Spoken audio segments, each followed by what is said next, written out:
Maybe about 18 years ago, I bought this house, and I kept getting these insane water bills. The water bills were just insane. Like, why are these water bills so crazy? I'm a single man living in this house. Anyway, my neighbor told me I needed to dig a well. So I called this guy over to come, an engineer. He comes out, and we're walking the yard, and he's putting out all of these orange flags as to all these places he thinks that we could find water. As he's digging one, I said, okay, go ahead. So as he starts digging this one well, didn't hit anything. So then he goes on to the next one. Little flag, he's digging, never hits water. He goes to the next one, never hits water, and I keep having to pay these bills, and I got so frustrated, I said, never mind, I'll just keep paying the water bill because I'm not gonna do this. A few months passed, I still get these crazy water bills, so what I decided to do was call him back. So he comes back out, I said, you dig right here, this well, and you dig and you don't stop until you hit water. So he starts digging. He gets down to about 800 feet, he said, we haven't hit water, this is pretty deep. I said, you keep going. Gets down a little deeper, still has not hit water. I was like, you keep going, you keep going. He said, okay, we're gonna take the night off. We're over 1,000 feet deep, we'll be back in the morning. That night I thought about it, I said, you know what, I'm just wasting money, I'm not gonna do it. As soon as he gets in the morning, I'm gonna tell him to stop digging. That morning he comes out, he starts the machine, I'm on my way down to him, the machine starts. He was 4 inches away from the water that I needed. Why am I telling you all this? Why am I talking about digging for water? In this world, we're all digging wells. In our lives, we're digging wells. We're digging wells in relationships where we put all this time and effort and energy, and sometimes it doesn't give us what we need. We put all our time and effort and energy in our dreams and our business, and it doesn't give us what we need or what we were after. But if you just keep digging, my God, if you could just hear me right now, just keep digging. You may be 4 inches away from every gift and every blessing that you've ever wanted in your life. Had I given up when I was homeless, when I was sleeping in my car, when I was hungry, had I given up, these people that you see on this screen right now would not be a part of my dream. There are people who are tied into your dream and your destiny, and you are worthy of getting to your goal. Keep digging. Don't stop. When I first started telling jokes, I made $25 a night. The first year in comedy, I made $3,000. The third year, I made about $7,200. I became homeless. I lived in a car for 3 years because I wasn't making enough money. But guess what? I kept telling them $25 jokes till they started paying me $250 a night. I kept telling them $25,000 jokes till they started paying me $75,000 a night.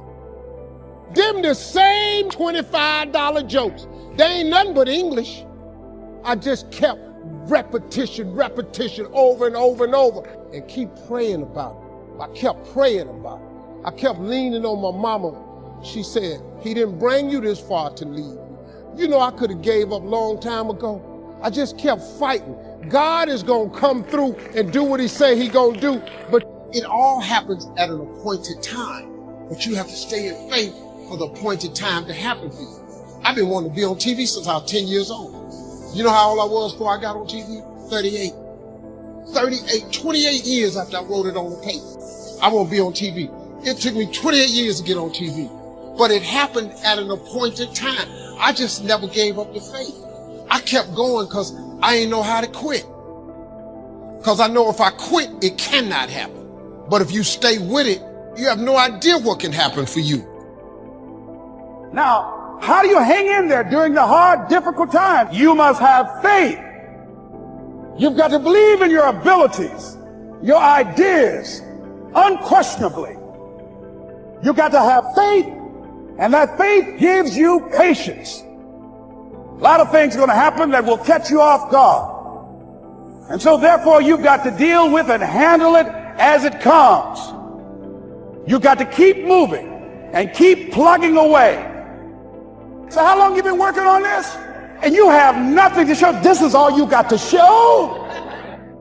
People gonna do that to you. And some people, ladies and gentlemen, they stop. You got to keep on watering your dream. And when it began to happen, they stopped laughing. They said, look, hey man, you know, I know you can do it. Look, you got a job here. See, during those hard times, when you failed and things didn't work out, they were nowhere to be found. When you're working at your dream, somebody said the harder the battle, the sweeter the victory. See, when it's hard and there's a struggle, see, what you become in the process is more important than the dream. The kind of person you become, the courage that you develop, the faith that you're manifesting. You knew it was hard, but you did it hard. If you're going to fulfill your destiny, you have to have a made-up mind that no matter what comes against you, no matter how many times you get knocked down, you are not going to stay down. You're going to keep pressing forward, looking for your next victory. The people that succeed are not necessarily the most talented, they are the most determined. When they fail, they don't see that as final. They learn from it and try again. And in life, there's always something coming against us. Disappointments, unfair situations. And too many people just give up and think, well, it just wasn't meant to be. No, if you're going to experience God's best, you have to have a warrior mentality. Your attitude should be, if I have to stand in faith my whole lifetime, I am not going to give up on what God has put in my heart. God did not create us to give up when it gets hard. The right spirit is to say, yes, I'm having some big challenges, but I know I serve a big God. But some of you today, you've allowed your circumstances to push you down. Now you're tempted to give up on what God's placed in your heart. But I'm asking you to dig your heels in and say, no, I will not give up on my dreams. I will not give up because somebody did me wrong. I will not give up because it's taken longer than I thought. I'm going to become everything God's created me to be, and I'm going to have everything God intended for me to have. As long as God has given me breath to breathe, I'm going to keep pressing forward, believing for His very best. I don't understand why this has happened to me. Why was I raised in a negative environment? I don't know why, but I do know this. Nothing that has happened to you can keep you from your God-given destiny. You can take the hand you've been dealt and win with it. God would not have allowed it unless He had a divine purpose. And if you will shake off the self-pity, then God will not only bring you out, but He's promised He will bring you out better off than you were before. I have a friend that's had cancer 3 times. I've never once seen him down and defeated. He has this never say die attitude. He's not focused just on what medical science says. He's focused on what God says. His attitude is, this too shall pass. It's not permanent. It's only temporary. Sickness cannot stay in my body. I'm a temple of the Most High God. He has this holy determination. No matter how long it's taken, he's unshakable, immovable. He's got a made-up mind. Most people, while they're waiting to take the treatment, they just relax, take it easy to get prepared. Not this young man. Every day he'd go out and work out, run. All the while he was envisioning himself.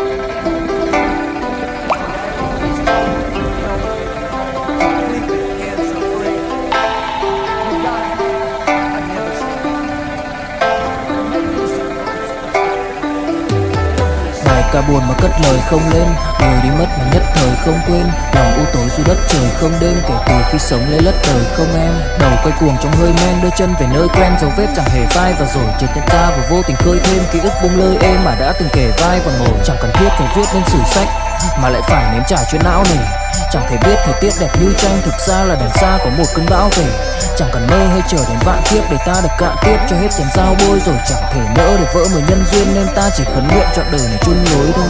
Những kẻ si mê tới điên thường mơ tưởng cái thiên đường in ương được tô điểm, nhưng hận tạo hóa tuyệt nhiên có ai đành bên em thành anh đài. Tình ta như hồ điệp vẫn mãi giữ riêng đây về giây phút khắc sâu. Chẳng nghĩ yêu em mà từng chút mắc câu, sầu hút hút khuất sau về đến bút chót đau. Hạnh phúc đâu cần chỉ cho phút bắt đầu. Nhớ đến cái lúc còn gió sương vơi đầy, nhớ hình bóng người nào đó vương nơi này. Trong vài khoảnh khắc mong có được đôi tay ấy cố lau đi bờ mi khi nào thưởng hơi cay. Xa một người và bước qua cuộc đời, không phải xa đi vĩnh viễn mà chúng ta chỉ tạm chịu lấy.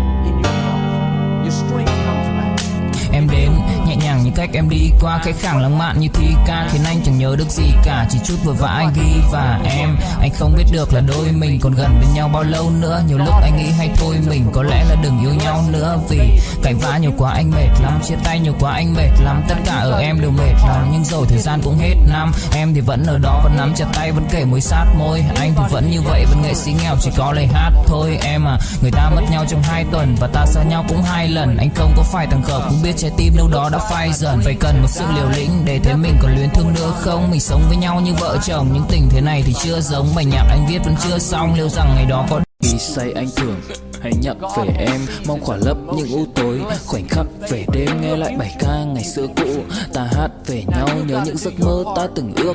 To tát về sau và đó là khi mà anh dần lụy là không làm chủ chính mình. Thấy không gian trở nên tồi tệ, mọi thứ bao phủ chính mình. Em đâu còn như điều anh mơ, anh cũng tự nhủ chính mình. Nhưng mà thôi em, nào ai giỏi mà đủ tính tình, chẳng thể vươn tới được cảnh cao dù anh có nhã ý trèo. Trong cơn say mọi thứ cuồng quay, anh trở thành gã chí phèo. Yêu chân thành là không thay lòng dù em có như thị nở. Ý anh là em như cô Tấm, nhìn em như thị nở. Đêm vắng nàng ngón tay xám vàng vì đốt cả bao thuốc lá. Căn phòng chung ký xưa nồng ấm bây giờ sao bút giá. Một thói xấu mà anh đã quen khi em không ở bên lâu.